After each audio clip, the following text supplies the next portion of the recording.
Hey everyone, what's up? My name is Pablo and welcome back to another episode of Let's Talk Pokemon.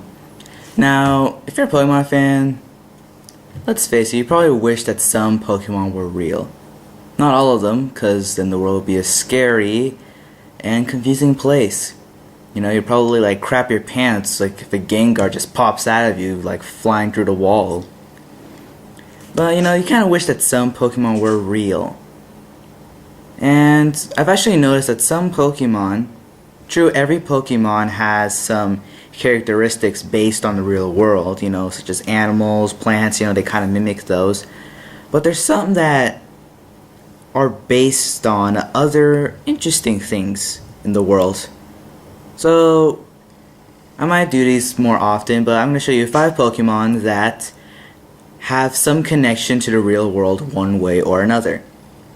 So let's get started on this. So to kick off our list for Pokemon to have some real world characteristic or some connection to the real world, we're going to start out with Nosepass. Now I chose this picture specifically because, you know, ever wondered why he looks like that? Most of you have, most of you haven't, but he's supposed to resemble those rocks from the Easter Islands. It's not really revealed in the Pokédex, but if you ever noticed that Nosepass and Probopass, they've only appeared on the shows in islands or small towns. Small towns, because Nosepass kind of represent a tribal thing going on. And Nosepass's Pokédex descriptions mostly talk about how its nose is a compass that always points to north. I'm not sure if these statues point north. Maybe, actually. Actually, it looks like they, judging by their shadows, they could actually be pointing north. Huh. Interesting. I had just noticed that just by looking at that picture. Now, this might not be an interesting one, but I'm starting from dull to more interesting. Kind of like a roller coaster ride. You know, you slowly go up, you know, and then you zoom back down to all the fun. So let's get started on the next one. Now for our next Pokemon, we have Delibird. In which, one of Delibird's descriptions is that, well, many of the descriptions say that its tail is kind of like a bag of some sort, kind of wraps around stuff around it, such as berries.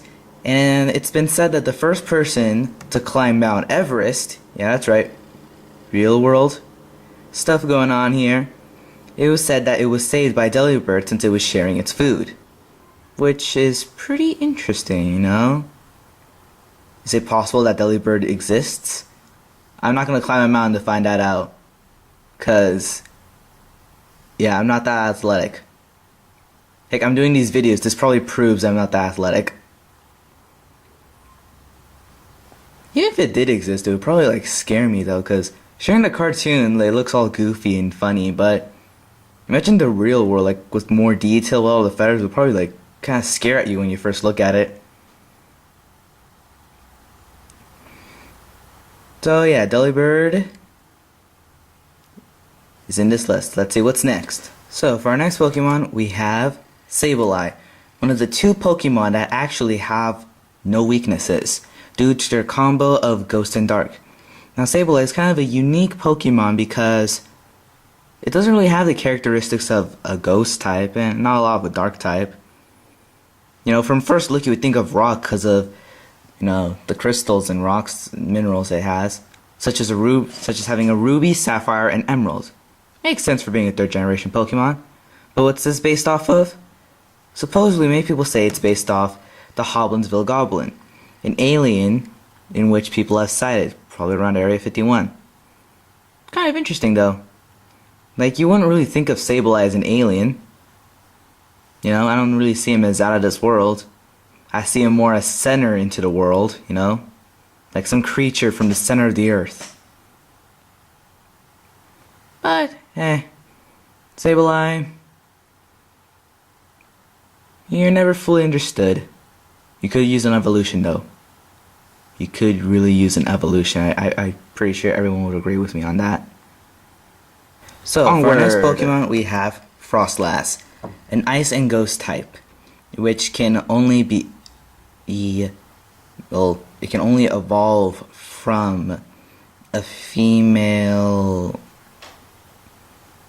What's the Pokemon's name again? Snorunt. There we go. Snorunt. Figured it out. Now, Frostlass has a unique characteristic about itself, having connected to the real world, in which it is based off a Japanese folktale of Yuki Ono, I believe it's pronounced, in which is a woman who was trapped in some sort of snowstorm or something. It was something related to snow and ice, in which now she's a ghost, and, well, if someone's lost or in her path as a ghost, she'll kill them. So, yeah. Pretty freaky. Another reason why I'm kind of glad Pokemon doesn't really exist in the real world. Like, the ghost types, all of them would just make me want to, like, crap my pants. You know? I would need a lot of changed clothes if I ever encountered a ghost type, because that would just really scare me. I would love to have a Pikachu. You know, hope it won't shock me. Anyway, continuing on, this is really off topic. Now, what confirms Frostlass as being this is, well, one thing, they're both girls. Yeah, if you're hearing some background noises, I apologize for that. This is the quietest room I can find in my house. I apologize, I have a really loud family. And so, another one is I believe it's a Heart Gold and Soul Silver Pokédex description, in which Frostlass was once a young girl who got lost in a snowstorm. You know, she kind of died and turned into a Frostlass. Which, honestly, that doesn't really make much sense, since it's the evolved form of a Snorunt. It would make more sense if a Snorunt that was a girl, like, got caught and, you know, died. That would make more sense. But sure, go with this, you know, tie up some tradition. You know, let's just continue on. I'm starting to like this is starting to make less sense. And so our final Pokemon for today, I actually did a little bit of research on. It's not really much confirmed, but, well, it kind of is, but I had to do a little research on my own, in which that Pokemon is Arcan and Archeops. Like, you're probably wondering why. Well, for one thing, you know what? I'm actually going to describe this to you.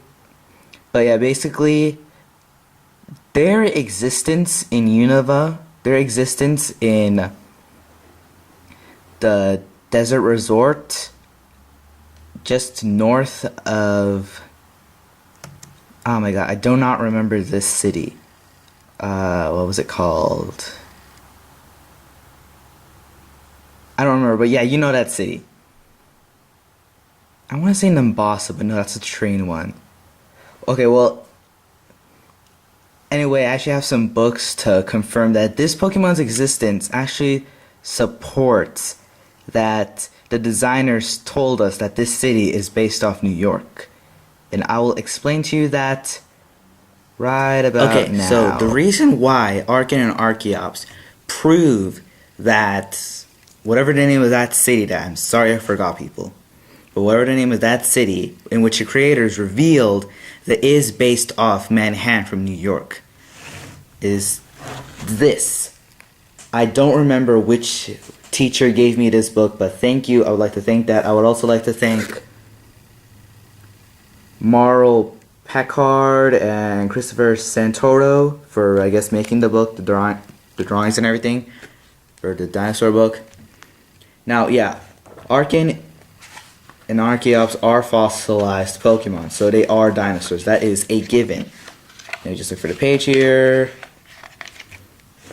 Now, yes, they are fossilized Pokemon, so they are dinosaur Pokemon. So yes, they are connected to the real world. A lot of Pokemon are based off animals, as you can see here. in which Arkin is based off this dinosaur. Here is its fossil and its name, which is called Archaeops. Oh, no, it's called Archaeopteryx. Arkin, Archaeops, Archaeopteryx. Does anyone see the connection here? Now you're probably wondering, okay, so what? Same name. Yeah. But what I actually found out was that Archaeopteryx are found somewhere in North America. So, North America. Yeah, I know it's not exactly on top, like, of that one city in which I cannot remember the name. Sorry, I do not have that good of a memory here. Sorry people. But yeah, true. It's not right in there. No, it's not right in Manhattan, but it is in North America. It's kind of a stretch, but it's there. It kind of proves that. But I do not believe that each region is supposed to represent a country from the real world. I do not believe that. I do not believe that Johto, specifically Japan or like whatever. I believe that the Pokemon world is just a world similar to ours, but the regions are different, in which they may have some mixed cultures in there, but it's not 100% US, not 100% Japan right there. Africa, Australia, South America, Europe, Asia, and don't forget Antarctica. Sorry, force habit. So yeah, maybe a little bit of a stretch, but I hope you guys appreciate the facts that I've given you guys. Thank you all for watching. Click like, subscribe if you like this video. Check out my others. I have a channel icon up here, and I have a recent video down here. So yeah, thanks for watching. Click like, subscribe. See you guys next time. Have a wonderful day. Have a nice day, people. I'm just gonna sit down here, relax. Enjoy the quiet. Listen to that, people. Enjoying that quiet. Yeah.